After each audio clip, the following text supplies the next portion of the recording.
Ngasisu mayamgidamagta asengba thokkiba anauba wari mapuduna lakchani.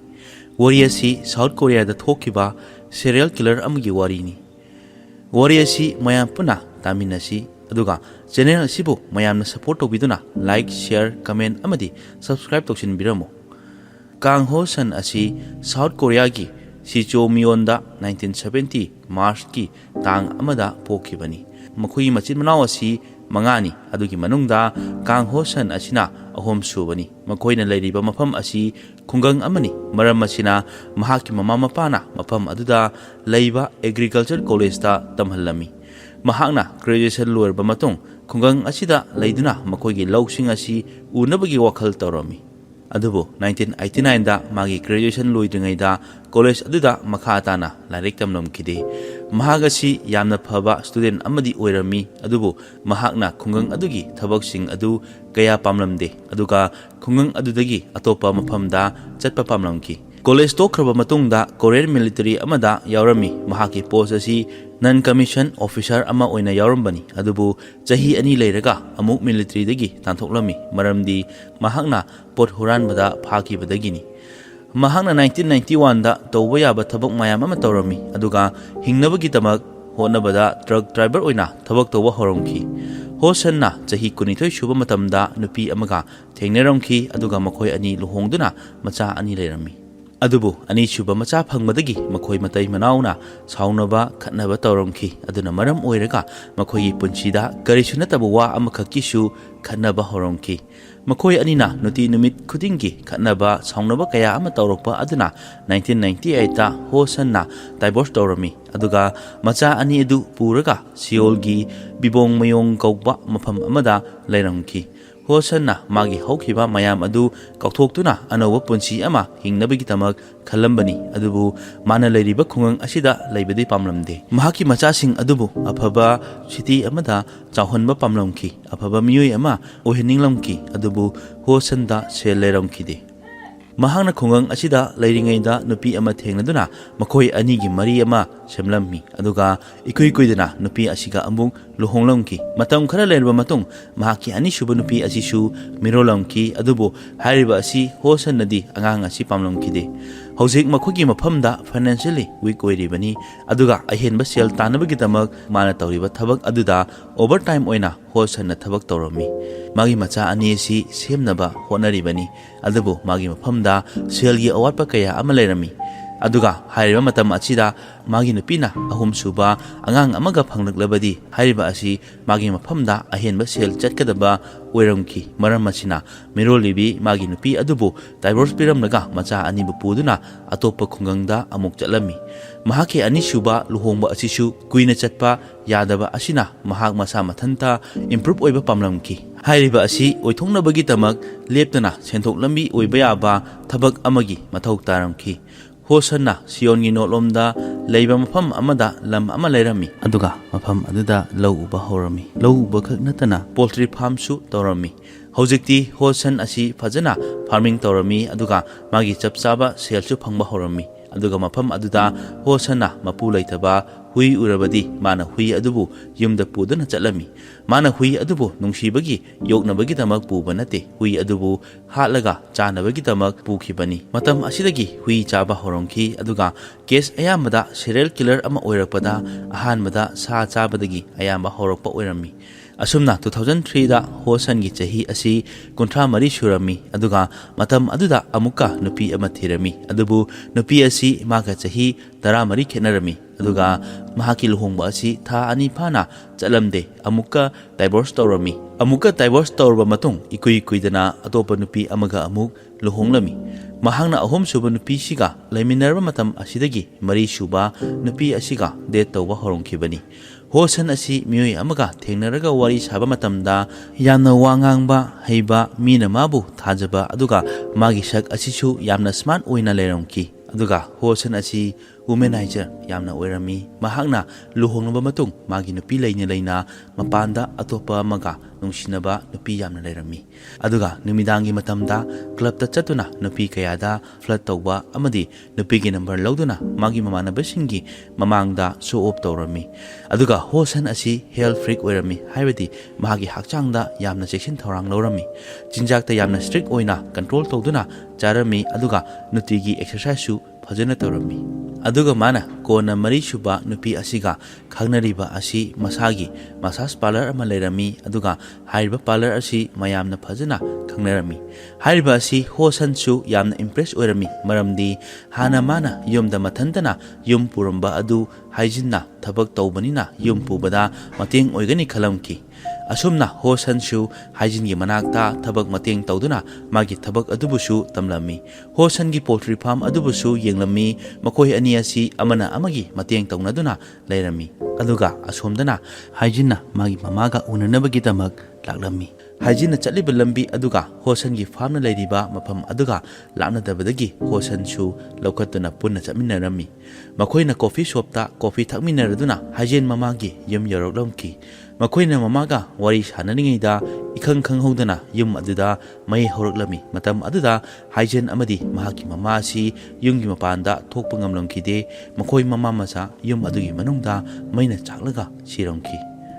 ꯉꯥꯏꯍꯥꯛ ꯂꯩꯔꯕ ꯃꯇꯨꯡ ꯐꯥꯌꯔ ꯐꯥꯏꯇꯔꯒꯤ ꯃꯤꯑꯣꯏꯁꯤꯡ ꯂꯥꯛꯇꯨꯅ ꯃꯩ ꯑꯗꯨ ꯃꯨꯠꯊꯠꯂꯝꯃꯤ ꯃꯇꯝ ꯑꯗꯨꯗ ꯃꯩꯅ ꯆꯥꯛꯈ꯭ꯔꯕ ꯍꯥꯏꯖꯤꯟ ꯑꯃꯗꯤ ꯃꯃꯥꯒꯤ ꯍꯛꯆꯥꯡ ꯊꯦꯡꯅꯔꯝꯈꯤ ꯍꯥꯏꯔꯤꯕ ꯊꯧꯗꯣꯛ ꯑꯁꯤꯗ ꯍꯣꯁꯟ ꯈꯛ ꯍꯤꯡꯍꯧꯕꯅꯤ ꯃꯍꯥꯛꯇꯤ ꯈꯔ ꯁꯣꯛꯄ ꯅꯠꯇꯅ ꯌꯥꯝꯅ ꯁꯣꯛꯂꯝꯗꯦ ꯊꯧꯗꯣꯛ ꯑꯁꯤꯒꯤ ꯃꯇꯥꯡꯗ ꯏꯟꯚꯦꯁꯇꯤꯒꯦꯁꯟ ꯇꯧꯔꯝꯃꯤ ꯑꯗꯨꯕꯨ ꯃꯩ ꯆꯥꯛꯂꯛꯈꯤꯕ ꯑꯁꯤ ꯑꯦꯛꯁꯤꯗꯦꯟ ꯑꯃꯗꯒꯤ ꯆꯥꯛꯂꯛꯈꯤꯕꯅꯤ ꯍꯥꯏꯔꯝꯃꯤ ꯑꯗꯨꯕꯨ ꯍꯥꯏꯖꯤꯟꯒꯤ ꯃꯤꯑꯣꯏꯁꯤꯡꯅ ꯍꯥꯏꯕꯗ ꯊꯧꯗꯣꯛ ꯑꯁꯤ ꯀꯅꯥꯒꯨꯝꯕꯅ ꯑꯇꯝꯅꯅ ꯇꯧꯕꯅꯤ ꯍꯥꯏꯔꯝꯈꯤ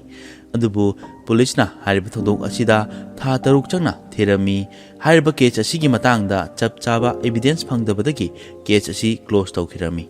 ꯍꯥꯏꯖꯤꯟꯅ ꯂꯩꯈꯤꯗꯕ ꯃꯇꯨꯡꯗꯒꯤ ꯍꯣꯁꯟꯗ ꯑꯁꯥꯎꯕ ꯑꯃ ꯂꯩꯔꯝꯈꯤ ꯑꯗꯨꯒ ꯃꯥꯅ ꯁꯥꯁꯤꯡꯕꯨ ꯍꯥꯠꯄ ꯍꯧꯔꯝꯈꯤ ꯍꯣꯁꯟꯅ ꯍꯨꯏ 50ꯗꯒꯤ ꯍꯦꯟꯅ ꯍꯥꯠꯂꯝꯃꯤ ꯁꯥ ꯍꯥꯠꯄꯗꯒꯤ ꯍꯦꯟꯗꯣꯛꯇꯨꯅ ꯃꯤ ꯑꯣꯏꯅ ꯍꯥꯠꯄ ꯍꯧꯔꯝꯒꯗꯧꯔꯕꯅꯤ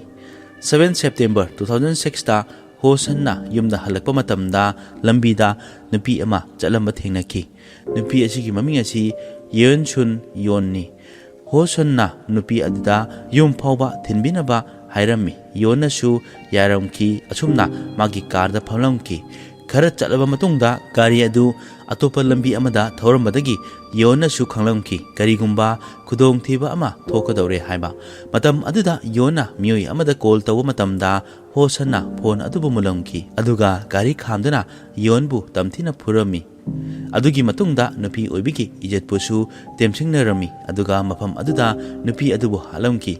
ꯌꯣꯟꯕꯨ ꯍꯥꯠꯂꯕ ꯃꯇꯝꯗ ꯍꯣꯁꯟ ꯃꯁꯥꯗ ꯀꯔꯤꯁꯨ ꯄꯥꯈꯠꯄ ꯂꯩꯔꯝꯈꯤꯗꯦ ꯃꯥꯅ ꯍꯥꯟꯅꯅ ꯃꯤ ꯑꯃꯕꯨ ꯃꯇꯧ ꯀꯔꯝꯅ ꯍꯥꯠꯀꯅꯤ ꯍꯥꯏꯕ ꯑꯁꯤ ꯐꯖꯅ ꯈꯪꯈ꯭ꯔꯕꯅꯤ ꯌꯣꯟꯒꯤ ꯑꯁꯤꯕ ꯍꯛꯆꯥꯡ ꯑꯗꯨ ꯈꯔ ꯁꯣꯡꯕ ꯎꯃꯪ ꯃꯆꯥ ꯑꯃꯗ ꯄꯨꯔꯝꯈꯤ ꯍꯥꯏꯔꯤꯕ ꯃꯐꯝ ꯑꯁꯤ ꯃꯥꯒꯤ ꯌꯨꯝꯒ ꯈꯔ ꯅꯛꯅꯅ ꯂꯩꯕꯅꯤ ꯃꯐꯝ ꯑꯗꯨ ꯌꯧꯕꯒ ꯌꯣꯟꯒꯤ ꯐꯤꯡꯒꯔ ꯇꯤꯞꯁꯤꯡ ꯑꯗꯨ ꯀꯛꯊꯠꯂꯝꯃꯤ ꯃꯔꯝꯗꯤ ꯌꯣꯟꯒꯤ DNA ꯐꯪꯗꯅꯕꯒꯤ ꯇꯧꯕꯅꯤ ꯑꯗꯨꯒ ꯌꯣꯟ ꯑꯗꯨꯕꯨ ꯃꯐꯝ ꯑꯗꯨꯗ ꯐꯝꯂꯝꯈꯤ ꯃꯗꯨ ꯄꯨꯝꯅꯃꯛ ꯂꯣꯏꯔꯒ ꯍꯣꯁꯟꯅ ꯌꯨꯝꯗ ꯍꯜꯂꯛꯂꯝꯈꯤ ꯑꯗꯨꯒ ꯀꯔꯤꯁꯨ ꯇꯧꯗꯕ ꯑꯃꯒꯨꯝ ꯌꯨꯝꯗ ꯂꯩꯔꯝꯈꯤ ꯅꯣꯡꯉꯥꯜꯂꯒ ꯃꯥꯒꯤ ꯇꯧꯐꯝ ꯊꯣꯛꯄ ꯊꯕꯛ ꯑꯗꯨ ꯇꯧꯔꯝꯃꯤ ꯑꯍꯥꯟꯕꯗ ꯃꯥꯒꯤ ꯐꯥꯔꯝ ꯑꯗꯨ ꯌꯦꯡꯁꯤꯜꯂꯝꯃꯤ ꯑꯗꯨꯒ ꯃꯥꯒꯤ ꯅꯨꯄꯤꯒꯤ ꯃꯁꯥꯖ ꯄꯥꯔꯂꯔ ꯑꯗꯨꯕꯨ ꯑꯃꯨꯛ ꯌꯦꯡꯁꯤꯜꯂꯝꯃꯤ ꯍꯣꯁꯟꯅ ꯌꯣꯟ ꯍꯥꯠꯂꯕ ꯃꯇꯨꯡ ꯃꯇꯝ ꯈꯔ ꯇꯨꯃꯤꯟꯅ ꯂꯩꯅꯕ ꯈꯜꯂꯝꯈꯤ ꯑꯗꯨꯒ ꯂꯣꯀꯦꯜ ꯅ꯭ꯌꯨꯁ ꯑꯃꯗꯤ ꯄꯨꯂꯤꯁꯀꯤ ꯑꯦꯛꯇꯤꯚꯤꯇꯤꯁꯤꯡ ꯌꯦꯡꯂꯝꯃꯤ ꯍꯞꯇꯥ ꯑꯃ ꯍꯦꯜꯂꯕ ꯐꯥꯎꯕ ꯌꯣꯟꯒꯤ ꯃꯔꯝꯗ ꯀꯔꯤꯁꯨ ꯈꯪꯕ ꯉꯝꯗꯕ ꯑꯁꯤ ꯍꯣꯁꯟꯗ ꯊꯧꯅꯥ ꯑꯃ ꯍꯥꯞꯂꯝꯃꯤ ꯃꯔꯝ ꯑꯁꯤꯅ ꯃꯥꯅ ꯈꯟꯕ ꯊꯕꯛ ꯈꯨꯗꯤꯡꯃꯛ ꯇꯧꯕ ꯉꯝꯒꯅꯤ ꯍꯥꯏꯅ ꯈꯜꯂꯝꯈꯤ ꯍꯥꯏꯔꯤꯕ ꯊꯕꯛꯁꯤꯡ ꯑꯗꯨ ꯀꯅꯥ ꯑꯃꯠꯇ ꯈꯪꯍꯟꯗꯅ ꯊꯥ 2ꯒꯤ ꯃꯇꯨꯡ 14 ꯗꯤꯁꯦꯝꯕꯔ 2006ꯗ ꯃꯥꯒꯤ ꯀꯥꯔ ꯄꯨꯊꯣꯛꯇꯨꯅ ꯃꯤ ꯍꯥꯠꯅꯕ ꯊꯤꯕ ꯍꯧꯔꯝꯃꯤ ꯍꯣꯁꯟꯅ ꯀꯨꯟꯄꯣ ꯀꯧꯕ ꯈꯨꯡꯒꯪ ꯑꯃꯗ ꯌꯧꯔꯝꯃꯤ ꯍꯥꯏꯔꯤꯕ ꯃꯐꯝ ꯑꯁꯤ ꯁꯤꯌꯣꯟꯒꯤ ꯁꯥꯎꯠ ꯂꯣꯝꯗ ꯂꯩꯕꯅꯤ ꯑꯗꯨꯒ ꯍꯟꯗꯛ ꯃꯥꯅ ꯇꯥꯔꯒꯦꯠ ꯇꯧꯔꯛꯂꯤꯕ ꯑꯁꯤ ꯀ꯭ꯂꯕꯇ ꯀꯥꯔꯥꯎꯀꯦ ꯏꯁꯩ ꯁꯛꯄꯤ ꯅꯨꯄꯤꯁꯤꯡꯗꯅꯤ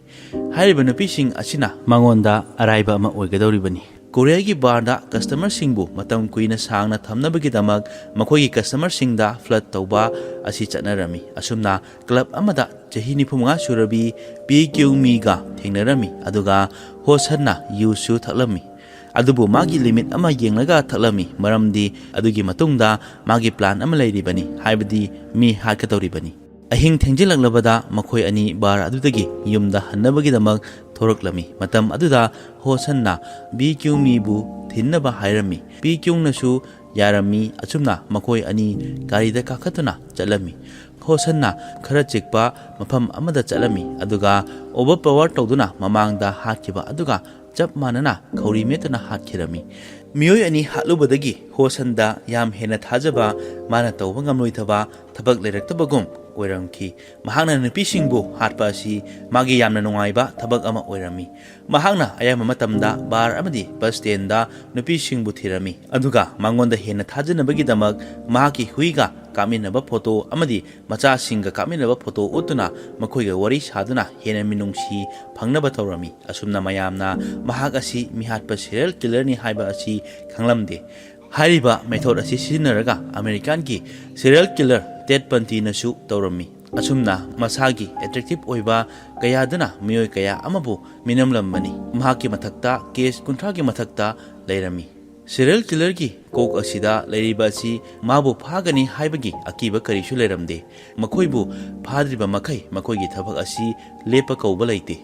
ꯍꯣꯁꯟꯒꯤ ꯃꯐꯝꯗꯁꯨ ꯑꯁꯤꯒ ꯃꯥꯟꯅꯔꯝꯃꯤ꯫ ꯀ꯭ꯌꯨꯡꯃꯤꯕꯨ ꯍꯥꯠꯂꯕ ꯃꯇꯨꯡ ꯅꯨꯃꯤꯠ 10ꯅꯤꯒꯤ ꯃꯇꯨꯡꯗ ꯃꯍꯥꯛꯀꯤ ꯀꯥꯔ ꯑꯗꯨ ꯄꯨꯗꯨꯅ ꯁꯤꯌꯣꯟꯒꯤ ꯂꯝꯕꯤꯗ ꯃꯤ ꯊꯤꯕ ꯍꯧꯔꯝꯃꯤ꯫ ꯍꯟꯗꯛꯅ ꯆ꯭ꯌꯣꯟ ꯀꯧꯕ ꯁꯤꯇꯤ ꯑꯃꯗ ꯌꯧꯕꯗ ꯃꯍꯥꯛꯀꯤ ꯚꯤꯛꯇꯤꯝ ꯑꯃ ꯐꯪꯂꯝꯃꯤ꯫ ꯃꯃꯤꯡ ꯑꯗꯨꯗꯤ ꯁꯨꯟꯀꯥ ꯄꯥꯛ ꯀꯧꯏ꯫ ꯀꯦꯔꯣꯕꯥꯔꯗ ꯊꯕꯛ ꯇꯧꯕꯅꯤ꯫ ꯃꯥꯁꯨ ꯍꯣꯁꯟꯒꯤ ꯄꯔꯁꯣꯅꯦꯂꯤꯇꯤꯗ ꯏꯝꯄ꯭ꯔꯦꯁ ꯑꯣꯏꯔꯗꯨꯅ ꯍꯣꯁꯟꯒꯤ ꯋꯥꯗ ꯊꯥꯖꯔꯝꯃꯤ꯫ ꯑꯗꯨꯒꯤ ꯃꯇꯨꯡ ꯅꯨꯄꯤ ꯑꯅꯤꯒꯤ ꯃꯐꯝꯗ ꯊꯣꯛꯈꯤꯕ ꯑꯗꯨꯒ ꯆꯞ ꯃꯥꯟꯅꯅ ꯃꯍꯥꯛꯀꯤ ꯃꯐꯝꯗꯁꯨ ꯊꯣꯛꯈꯤꯔꯝꯃꯤ꯫ ꯍꯣꯁꯟꯅ ꯃꯤꯑꯣꯏ 3 ꯍꯜꯂꯛꯄ ꯑꯗꯨꯗ ꯃꯁꯥꯗ ꯇꯣꯉꯥꯟꯕ ꯅꯤꯁꯥ ꯑꯃ ꯀꯥꯔꯝꯃꯤ꯫ ꯃꯔꯝ ꯑꯁꯤꯅ ꯃꯍꯥꯛꯅ ꯃꯤ ꯌꯥꯝꯅ ꯍꯥꯠꯅꯤꯡꯕꯒꯤ ꯋꯥꯈꯜ ꯇꯧꯔꯝꯃꯤ꯫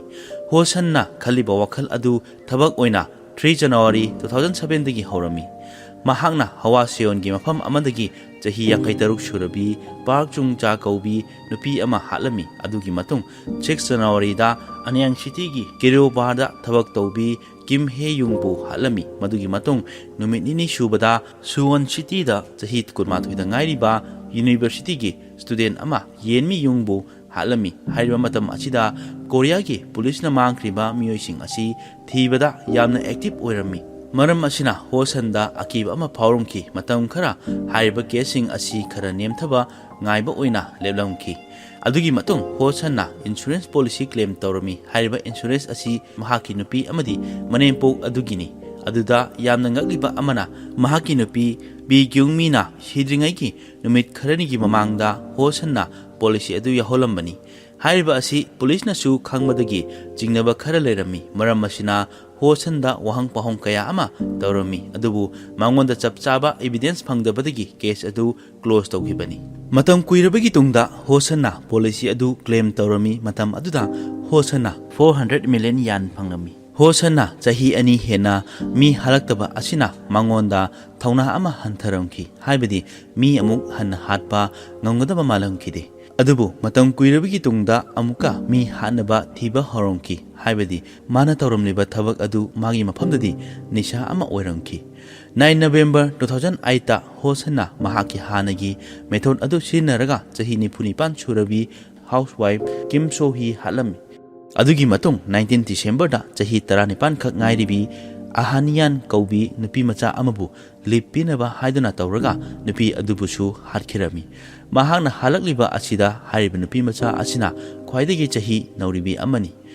ꯑꯍꯥꯅꯤꯌꯥꯟ ꯑꯁꯤ ꯃꯍꯥꯛꯀꯤ ꯂꯥꯏꯔꯤꯛ ꯇꯝꯅꯕꯒꯤꯗꯃꯛ ꯑꯇꯣꯞꯄ ꯁꯤꯇꯤ ꯑꯃꯗꯒꯤ ꯂꯥꯛꯇꯨꯅ ꯂꯩꯕꯅꯤ꯫ ꯌꯨꯝꯒꯤ ꯃꯤꯑꯣꯏꯁꯤꯡꯅ ꯀꯣꯜ ꯇꯧꯕꯗꯁꯨ ꯑꯍꯥꯅꯤꯌꯥꯟꯒꯤ ꯐꯣꯟ ꯑꯗꯨ ꯆꯠꯂꯝꯗꯕꯗꯒꯤ ꯃꯈꯣꯏꯅ ꯑꯍꯥꯅꯤꯌꯥꯟꯅ ꯂꯩꯔꯤꯕ ꯃꯐꯝ ꯑꯗꯨꯗ ꯆꯠꯇꯨꯅ ꯌꯦꯡꯉꯨꯕꯗ ꯃꯐꯝ ꯑꯗꯨꯗ ꯂꯩꯔꯝꯈꯤꯗꯦ꯫ ꯃꯐꯝ ꯑꯗꯨꯗ ꯂꯩꯔꯝꯗꯕꯗꯒꯤ ꯃꯈꯣꯏꯅ ꯄꯨꯂꯤꯁꯇ ꯃꯤꯁꯤꯡ ꯀꯝꯄ꯭ꯂꯦꯟ ꯑꯃ file ꯇꯧꯔꯝꯈꯤ꯫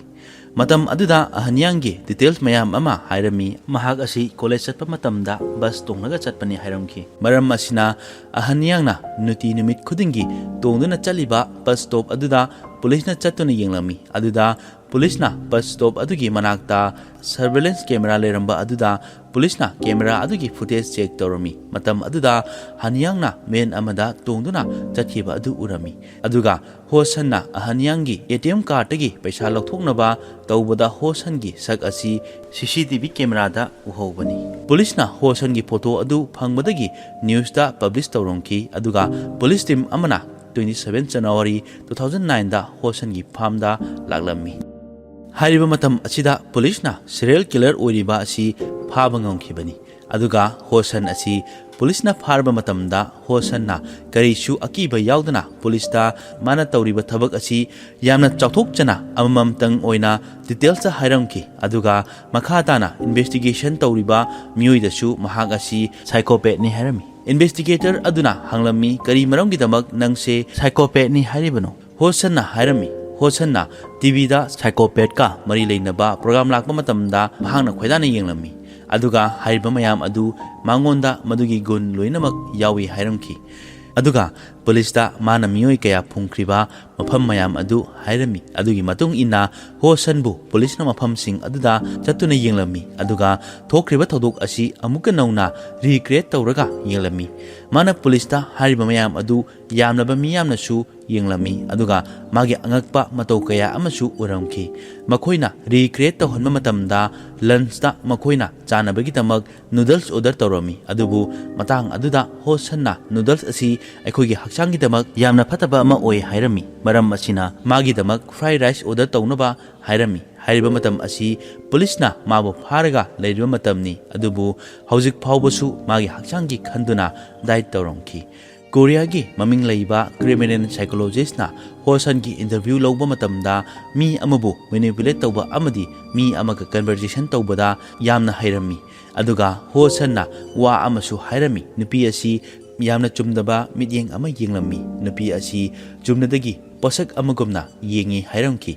nupi amadagi pesa tanba yai aduga ego amadi pleasure bu satisfied tawba yai hairami aduga Hosan gi investigator aduna magi mari shuba nupi hygiene amadi manempok asina sikiba asi Hosan gi khut yarom gadra haidana jingneromki maram asina madugi matangda hangbada Hosan gi khut yaromki adubu Hosan nadi hariba asi masana yaromki de Hosan gi case asi national media da yamna popular oirami asigi matangda human right activist na Hosan gi sak uthokpagi matang asida controversy khara oirami makoina hai court ki result ama laktriba phawba Hosan gi sak asi khangaloidabani hairamki hairiba controversy asina maram oiraga South Korea da anoba law ama semlammi criminal oiraba mioi amabu makoigi imung manunggi protect tawnabagi damak mioi adugi sak asi media da uthokpa yaramde court ki trial da Hosan asi mioi tara hatbagi guilty oi hairamki aduga 27 April 2009 da sibagi cherak piramki adubu Korea da execution yadabana Hosan asi hojiksu jail da lairi Kang Hosan gi wari achina takli adudi sakhangdaba mioi amabu yam thuna thajaba yadi haiba asini sakhangdaba mioi asi yamna mawong manba charming amadi attractive amadi wangang sangangda phana phajarabasu magi maramda khangdringaida yam thuna thajaruba asina Kang Hosan na khudong chaba laukhibani